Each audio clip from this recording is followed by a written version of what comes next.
अगर आपका भाई प्रधानमंत्री होता तो क्या आप पतंग बेच रहे होते या फिर पेट्रोल पंप पर अटेंडेंट या किसी गौशाला में हेल्पर होते? अगर आपका बेटा प्रधानमंत्री होता तो क्या आप लाइन में पैसे लेने के लिए खड़ी होती? जरा सोचिए। मैं विक्रम बजाज फिर एक बार लेकर आया हूं खबरों के पीछे का रिसर्च और सच। इस देश में परिवार में एक बंदा पॉलिटिक्स में जाए तो परिवार में दूर दूर तक सारे के सारे पैसों के ढेर में खिलते हैं। तभी आज हमारे पास हैं एक ऐसे नेता जो देश की सियासत की सबसे ऊंची कुर्सी पर बैठे हैं, लेकिन उनका परिवार कैसी आम जिंदगी जी रहा है। नरेंद्र मोदी के बड़े भाई सोमभाई मोदी खुद तो मानते हैं कि वो नरेंद्र मोदी के भाई हैं, पर उन्हें पता है कि प्रधानमंत्री के लिए सिर्फ 125 करोड़ देशवासियों में से एक है। छोटे भाई पंकज भाई गुजरात सरकार के माहिती विभाग में साधारण सी नौकरी करते हैं। दूसरे बड़े भाई अमृत भाई एक प्राइवेट कंपनी में फिटर के तौर पर रिटायर हुए हैं। आज भी उनके परिवार में से किसी ने एरोप्लेन अंदर से नहीं देखा। मोदी जी के दूसरे छोटे भाई प्रहलाद मोदी एक फेयर प्राइस शॉप चलाते हैं। उनकी 95 साल की माताजी नोटबंदी के बाद पैसे निकालने के लिए खुद लाइन में खड़ी दिखी थी। अब जब हम छोटे थे तो हमारा गुजारा करने के लिए वे अड़ोस पड़ोस के घरों में बर्तन साफ करना, पानी भरना, मजदूरी करना। आप कल्पना कर सकते हैं कि एक मां ने कितना कष्ट उठाया।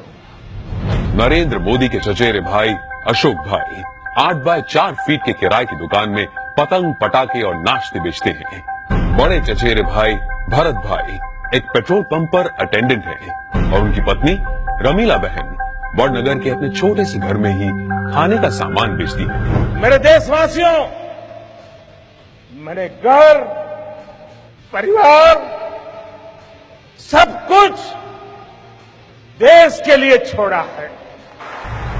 तीसरे चचेरे भाई चंद्रकांत एक गौशाला में बतौर हेल्पर काम करते हैं। चौथे चचेरे भाई अरविंद भाई एक स्क्रैप डीलर हैं, जबकि 5वें चचेरे भाई भोगीलाल ग्रोसरी शॉप चलाते हैं। चाचा कांतीलाल और जयंतीलाल रिटायर्ड टीचर्स हैं। जयंतीलाल की बेटी लीना की शादी एक बस कंडक्टर से हुई है।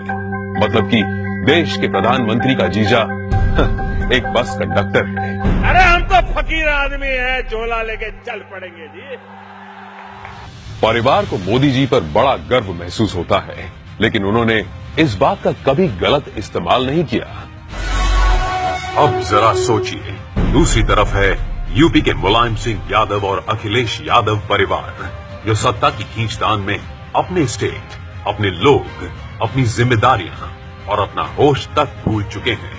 गांधी परिवार जिसने अपने परिवारवाद से कितना बड़ा पॉलिटिकल एम्पायर खड़ा किया, और बिहार के लालू प्रसाद भी अरबों खरबों के घोटाले कर अपने खानदान को माला माल करते आए हैं। कश्मीर में भी लोगों का जो होना हो वो हो, लेकिन अब्दुल्ला परिवार के ऐशो आराम में कोई कमी नहीं आई। अब जरा सोचिए, नरेंद्र मोदी ऐसे कैसे प्रधानमंत्री हैं जो इतने बड़े पद पर होने के बावजूद अपने परिवार के लिए कुछ नहीं करते हैं? क्यों? जवाब साफ है, ये 25-50 लोग नहीं बल्कि 125 करोड़ भारतीय ही उनका परिवार है। 125 करोड़ देशवासियों में एक मोदी होगा, उससे ज्यादा कुछ नहीं होगा। अपने आप को पूरी तरह खपा दूं, आहूत कर दूं, तो उससे बड़ा जीवन का आनंद क्या होगा? जरा सोचिए, क्या देश को ऐसा निस्वार्थ प्रधानमंत्री कभी मिला है? क्या तो कभी मिलेगा? ये जरा सोचिए।